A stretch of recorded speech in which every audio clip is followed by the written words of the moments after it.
Usura di diatema enkopre assemblyman, usura di diatema enkopre president, MP ni ministers, usura di diatema enkopre yenyina yeti kurum ha na MPP ableso. School fo nkura bi kodi akufo ado atem, di ni ti ekodi na tem. Ayezo mu chirima mu nyiba pa ni ti kurum de kwako jiska duru. Akufo ado te, ote no so mu yinkura, mu njao. Mahama ba yi di acheche na do so. Be na okoche no. Mahama obechi yenyina yegu. So I never knew say IGP on my way mo.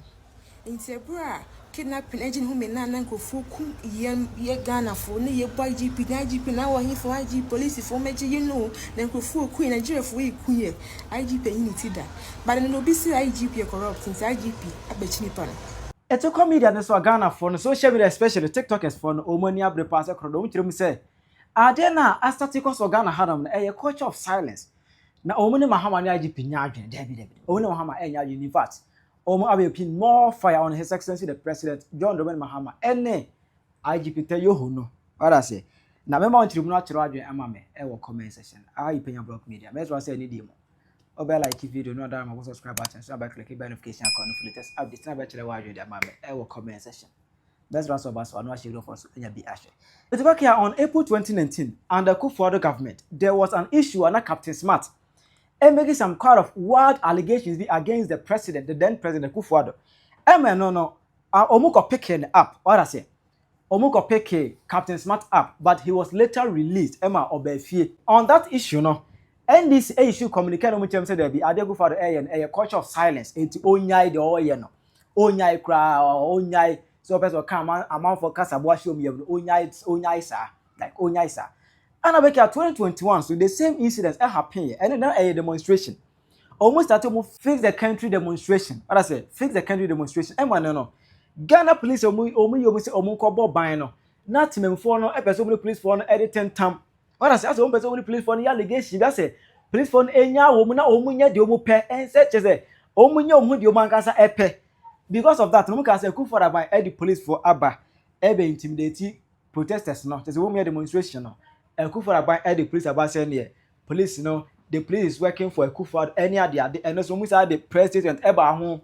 I say only president eba home, eba for Kufuor the government. Emma 2022, and also stop Galamsey now demonstration, stop Galamsey demonstration, and fix the country demonstration. As our course,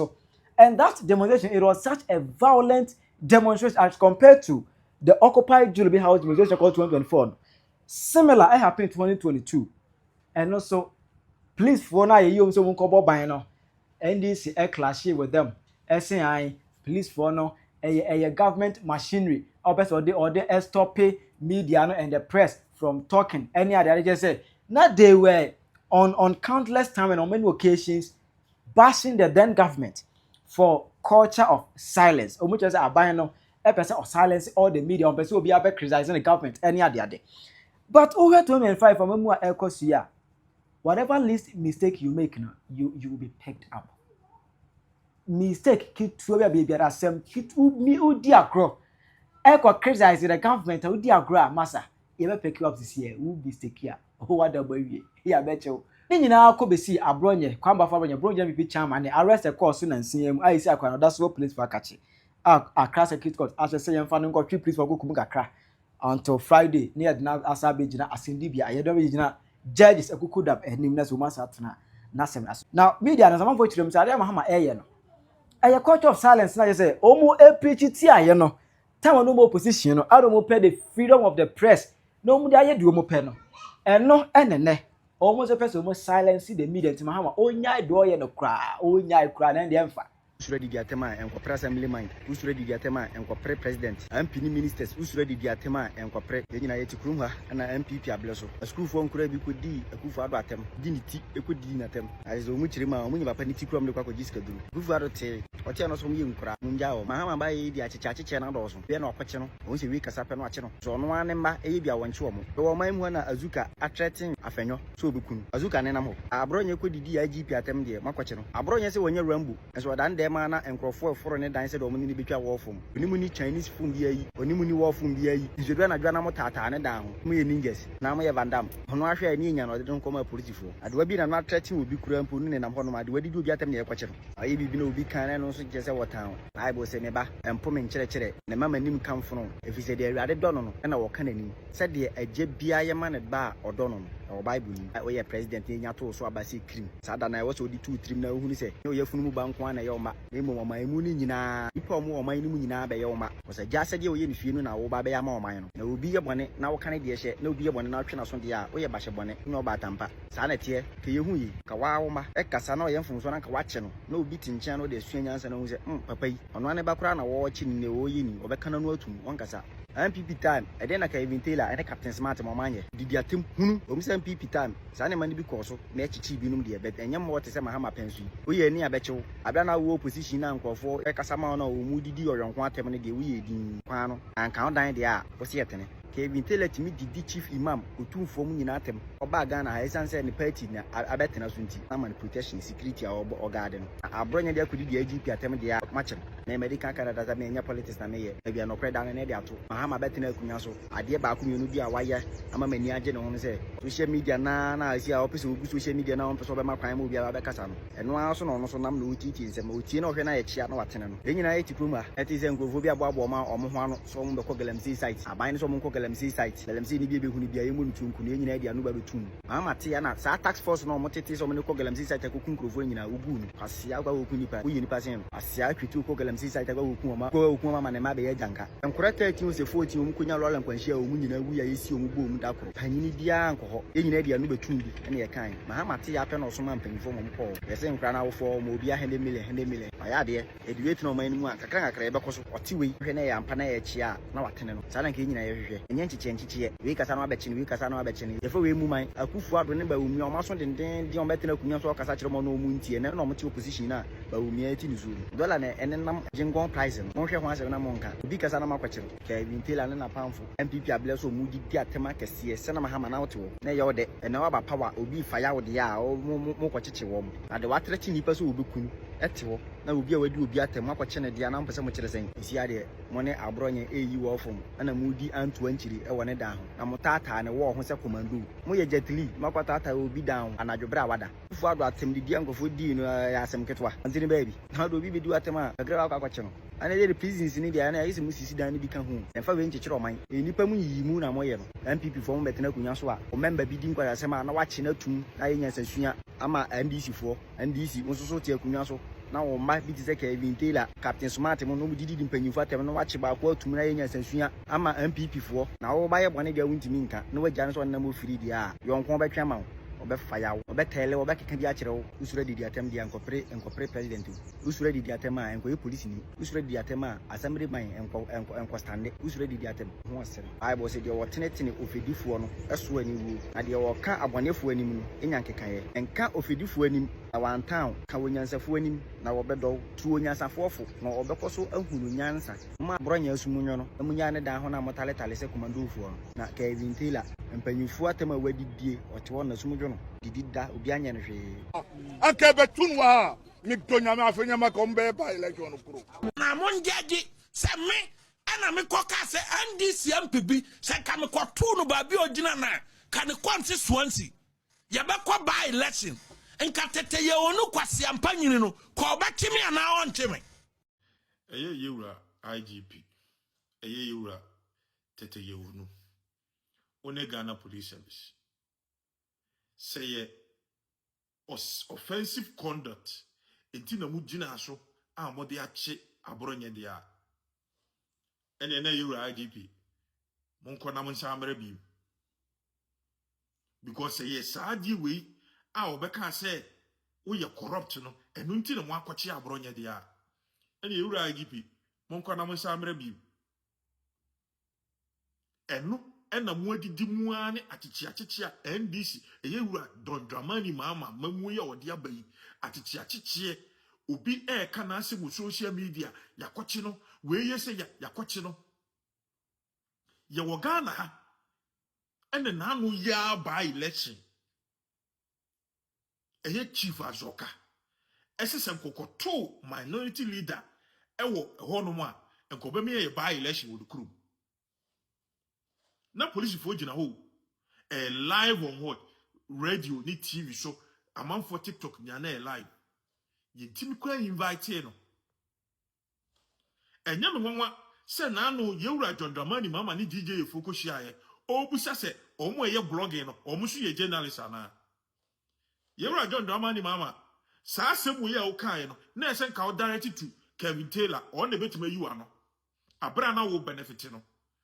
ono sa be na ese nka obisa sa asem and then you be catch say sa asem na ese wo ye omo ye blogging e ma force publication e wo social media no ese wo ye bibi fa ho yewra John Dramani ma untimi nya hwe because what benefit wo attendidiem it what benefit ya enya afa na abaye ohun se de won benefit ye ohun se nanado oyade pa because nanado tibi contain ensemfu a ene nkwasiasem a NDC for kafa na ban ho a na enya nokre ni nyina o contain e kan ya se alupreku afa nanado kwahwe nku no nanado wantimi wanti obia oja obia say leave them, let them speak their mind. Abanya eye corrupt emu nipa ya kromfo no omo mpese obi beka o masem nti no omo de saa achichachichi ehu atonkrofo so abanya eye corrupt na yewra John Dramani Mahama ni NDC mu ye disgrace to Ghana democracy because of some ya corrupt na mu ya kromfo nti no mo mpese obi a ebe criticize mo aban no enu nti na mo de saa ehu ene achichachichi no etonkrofo so ne eno ane say na amene entokwa sisirem ye pa police fo ye pa soldier fo mo makopata ntokwa no entokwa ama Ghana ni ene Ghana fo matu akotira Cote d'Ivoire adani refugees okwa atu ho ayemu nhyewo o mampani te se wo eti ho untimi nka ho hwe statement kwa munyi shubi radio TV so obi anka ho asem ena motete wo ele obi ahwe ena Ghana fo ma atutu akotira obi man so akodani refugees wo adwemponi wo yewura John Dramani Mahama tirimti no wo se wo namoa na wo him so wo baka so obe 120 years esu na nado anyiri kyan obam esu se na nado asa branche adwemponi wo yewura John Dramani Mahama tirimti no na ke no ane se na amene avide wo pe bibia yafa ensem amanfo ka wo social media ho time na wo benefit tua Kevin Taylor utua Kevin Taylor ka emani di na nado atem no eno de na wo hu so obe bibia fa ho edi asem na omo amanfo anka wo Ghana anfa na nado aban mo aso ja obi aso obi ankyere na adwene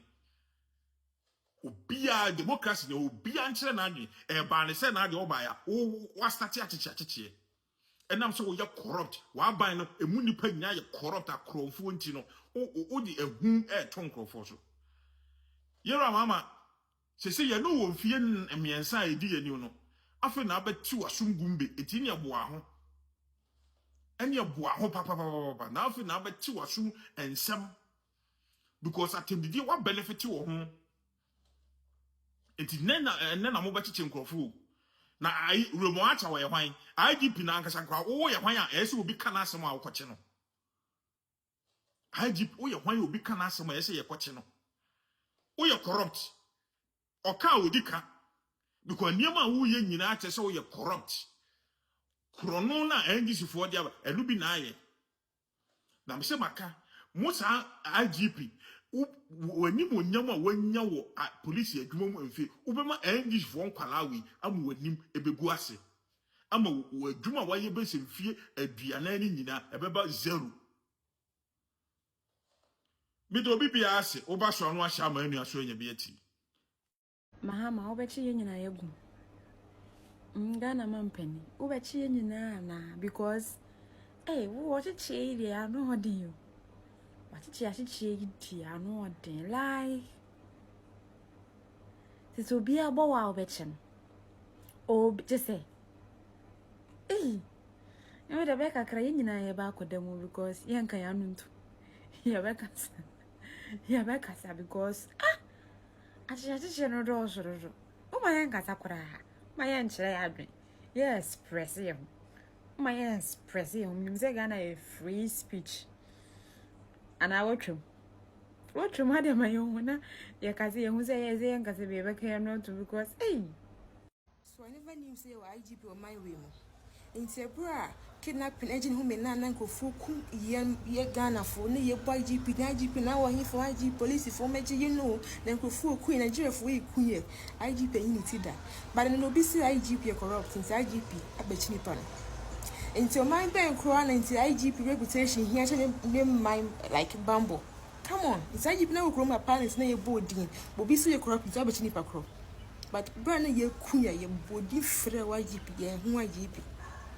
Oh my bank crown. The idea. Ah. Kana for me church mo. Me mochi. Me mo ha me mo ajo. Sisi danyina meka. Se mo anhunu kwa me nkruma amamuo no. Eno a pepepe na sisi Mahama ebuo no. Kwa me nkruma no pese ofo so obia BCP pini. Edintino obamodna achechire you people nyina gumu na ebe one party state CPP nkwa na eru o ma no ntino na oni futufu bia na womo di na chi nyina wona na ma wo appointment ni womo no be koya no womo sabe koya no wona na de ma wo ntino no be bia no womo kamfo no Yeah, Nkrumah never die. Nkrumah show boy. No more born ambassador. In the long run, on the one party state, and went me, I'm far and more amamu bia, a dinko sobre or man. Sisi, sapepe Penyah Mahama oyo. Ubi wa nuko kasa, no babachu. Obi antimbaye NDC ni manye yiwo because NDC ko no nyansani bia nim omukro omuso moye professor na so mosuan ma no nyansan bia nim ene wonu mutimi ebo mutirim se woye professor na woye doctor nanso so ye fake eni no nyansani bia nim enko ba se yenyina beye NPP so MPP fo amna NDC fo amna yi Anyansafo no MPP mu ene nkwasiafo no so NDC mu enti wontimi nkase ye nyina by force ye meye what they saying NDC for ne wo ye nyina opese MPP ekan ya no tumu se ne be ya mo nkwasiafo no na mo bewuru nation na se mo nkwasiase mo ne mo kro no no mo di ibebu o ma no wo mo edi mo NDC for nyina no ma gwene yaketwe bi I wasn't some over social media no eye NDC for no woman no board said Mahama ne wo yo no ubu amano the same koso the same amemo no koso papa na say what to nsaso be friends girefo na yakobusibusa no questions Nsanchirefo na obefre won mo no won manye NDC for this kama won mo ya no krasem bia wo ho a won ntimi nka enkonto ponko a nanka yakobase obi ye NDC ni na wakase etia nana ado anase oka ensem bia emfata no a won de ne yentimi nchi no nanso so uko kan bia etia NDC a yenkochiwo sa Yohonu no ya wakochire odisa Abronye no Abronye de na be no ubekunu won kwa hwe nemu am say tramon no na say red no won mbi enti na adwene ya adwuma sa na adwene ya adwuma enka nsem o mbegina gina ho kan say afenyo Martins won ko mkoto no won bekunu no Nkese okochi no wome ko buru ha wakumsi no ya anti wo nkan afede ne yakobanse yese wo machi nipa nwotwe nsu nyina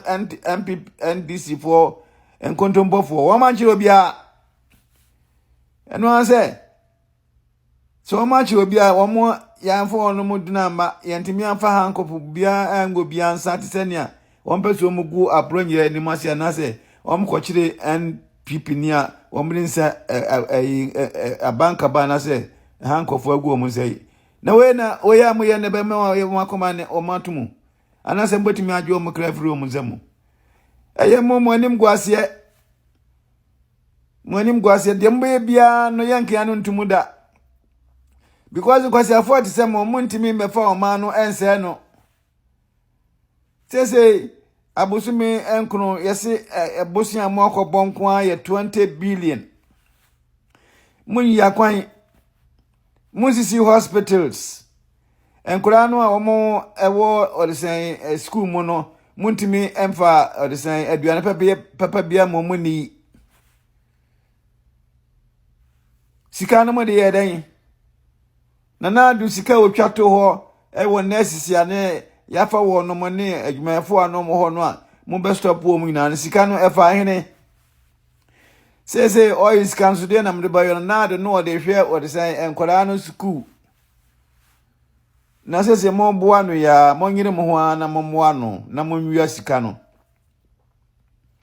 na mo be ti say akobi a okọ o de say restaurant ya ha Mandarin utimi e friend no buffet ya makwa ma utimi di ni awope bia na fe uwia akotua ni obetua ana ko bi ekoye no okodidi sa afi na nkrofo no eyo omonwa nti wo mo kan se ema wonsi wo se obedidi bio because no sididi ye no ha wonom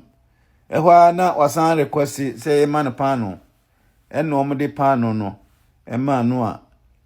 obubo pano no guso wosi enim ho ana ni fru no epaye no collapse ye ana ye be fa no efri ho ye no dru hospital no wiye na mama woni wonua Ibrahim no ene mo NDC fo no mo wiye scan sa mo wiya na de bebia no mo nkwanya me bagye efri mo nsem ebiase ba esenia Nyansani Lumba oka se ya medi echiribi na adakatea obi antibi enkoti no enti nyansafo omiemfa agwene na nyansafo no ye fa no sei eni se wose onipa a medi chiribi wa asasi so sese na nado wo ho no ye hunu se aprosifo anase bia na afo kwachiri nkofo bia na o makatakata obi Nensu prosi atwira abo nkoko. Mususu mumbiya na afo no ni wode se no mo atwira mo omokoko so prosi enso makatakata omani. Say am robbery na mo bridi wo no mo no. Na mre bi beba no mo besan ye complain.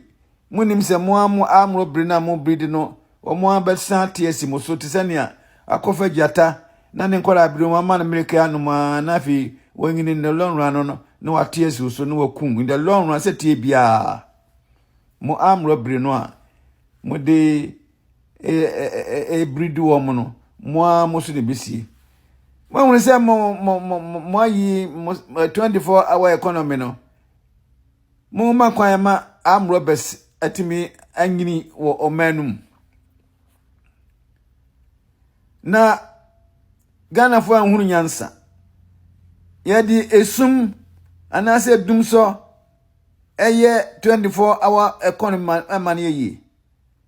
asi edumba katian ba se wo ma be adwuma na dwo ne de keka ho no se nkania na wo hina mo de adwuma na dwo mo ahye da na mo de dumso no abehye ho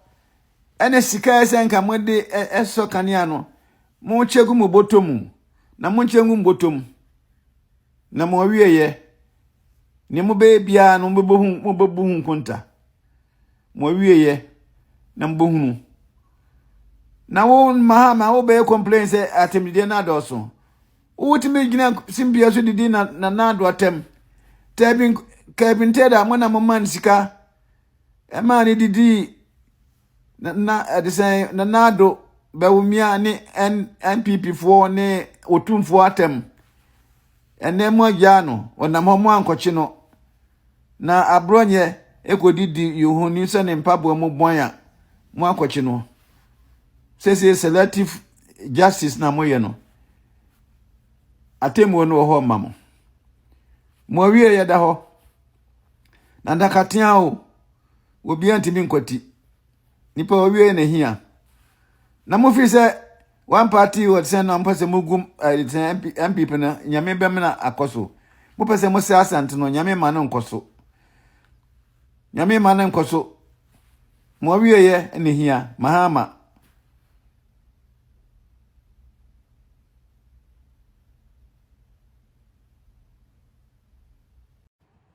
Chirawa Jemame, comment section. I Penyah Media, Accra.